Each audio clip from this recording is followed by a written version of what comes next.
Hello, today we're going to talk about underglaze.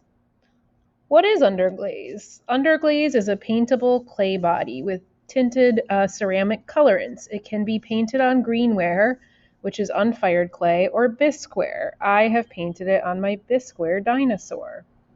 Some things to know about underglaze. It is opaque.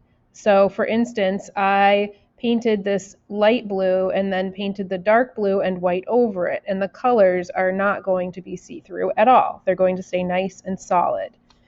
When it is unfired, it will stay matte. So if I fire it, it will stay this color. However, if I add glaze, it will really make the colors darker and deepen the colors.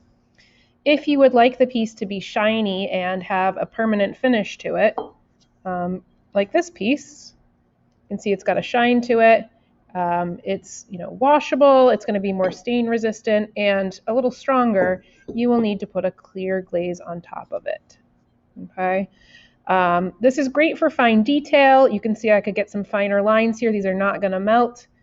You can mix it as well. So if you wanted a light gray and all you had was black and white, you could mix it and get a good idea of the color. You just need to make sure that you are mixing enough so that you can put 3 coats on.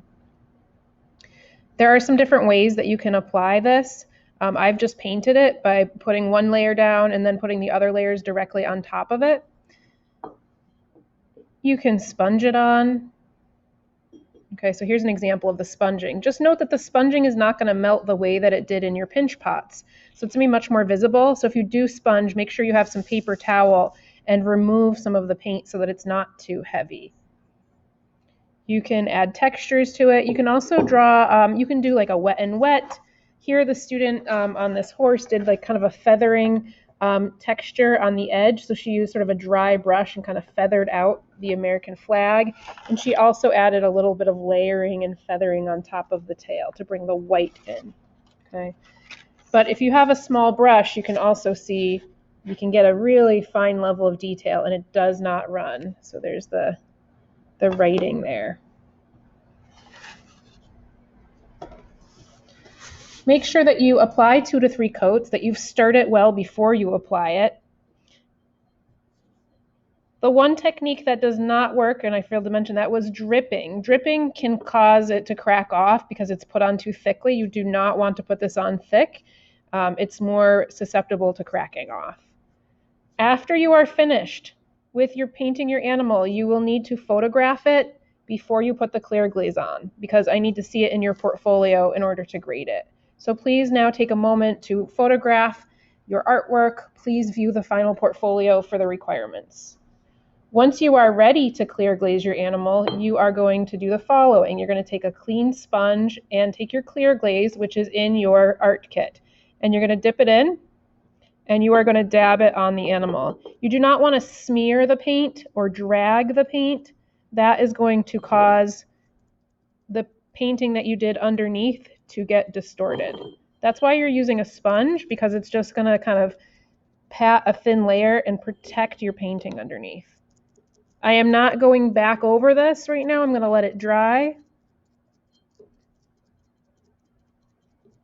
And if your animal is very three-dimensional, you could paint the bottom as well, but mine is relatively flat, so I'll probably leave it.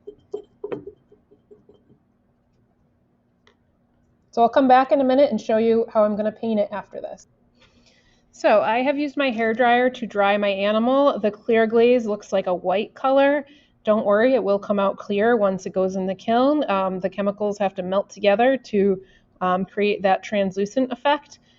Notice I didn't get every little spot with my sponging. That's okay. I just wanted to get a majority of the piece to kind of protect the design.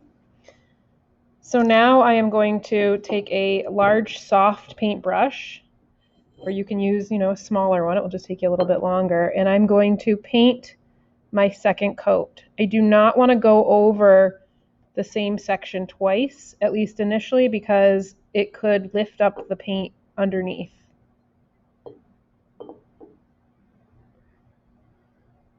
And I may need to use a smaller brush to get in those nooks and crannies.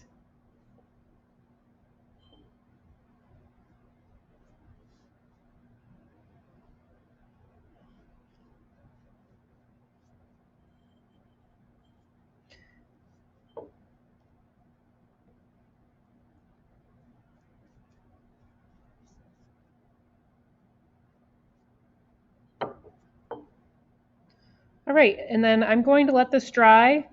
After it has dried completely and turned that nice white color and it's not glistening with wet paint anymore, I am then going to apply my third coat. But make sure again that you let it dry in between and just apply one coat at a time and not too thick, because like I said, it could cause all of that underpainting that you did to become disturbed. And that's my video. Thanks, folks.